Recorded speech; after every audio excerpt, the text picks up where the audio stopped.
இந்த லிவிங் ரிலேஷன்ஷிப்ல ஒருத்தர் வந்து பாதுகாப்பு ப்ரொடெக்ஷன் வேணும் அப்படின்னாக்கா அவங்க என்ன பண்ணணும்? லிவ் இன் ரிலேஷன்ஷிப்ல இருக்கிற கப்பிள்ஸ் எல்லா இடத்துலயுமே தன்னை ஒரு ஹஸ்பண்ட் அண்ட் ஒய்ஃப் மாதிரியே காமிச்சிக்கிறாங்க. அன்லெஸ் அண்ட் அதர்வைஸ் அவங்க வாய் விட்டு சொல்லாத வரைக்கும் இவங்க வந்து லிவ் இன் ரிலேஷன்ஷிப் தான் இருக்காங்க, இவங்களுக்குள்ள ஒரு கல்யாணமே நடக்கல அப்படிங்கிற அளவு கூட தெரியாம தான் சொசைட்டில பிஹேவ் பண்றாங்க அப்படின்னா ஆட்டோமேட்டிக்கா வந்து அது ஒரு லீகல் மேரேஜ் கீழே தான் வந்து கன்சிடர் பண்ணுவாங்க.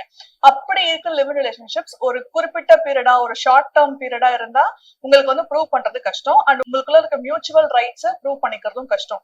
சோ லிவ் இன் ரிலேஷன்ஷிப்ல இருக்கிறது ஒரு லாங் லாஸ்டிங் ரிலேஷன்ஷிப்பா எல்லா இடத்துலயும் வந்து தன்னோட ஸ்டேட்டஸ் எஸ்டாப்ளிஷ் பண்ணிக்கிற அளவு தான் யாரு, தான் ஹஸ்பண்ட் அண்ட் ஒய்ஃப் அப்படின்னு எல்லாத்துலயும் ப்ரூவ் பண்ணிக்கிற மாதிரி இருக்கணும்.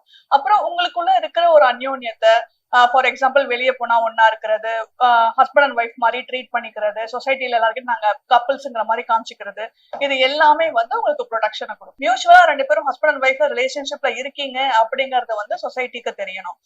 இது வந்து என் ஃப்ரெண்ட் அப்படி இன்ட்ரடியூஸ் பண்ணிக்கிறவங்க நாளைக்கு லிவ் இன் ரிலேஷன்ஷிப்ல நாங்க இருந்தோம்னு சொல்லி அவங்களால ட்ராக் மாற முடியாது.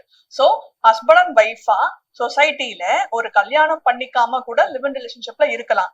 ஆனா ரெண்டு ஃப்ரெண்ட்ஸா ஒன்னா இருந்துட்டு நாளைக்கு ரிலேஷன்ஷிப்ல இருந்தோன்னு ப்ரொடெக்ஷன் கேட்க முடியாது.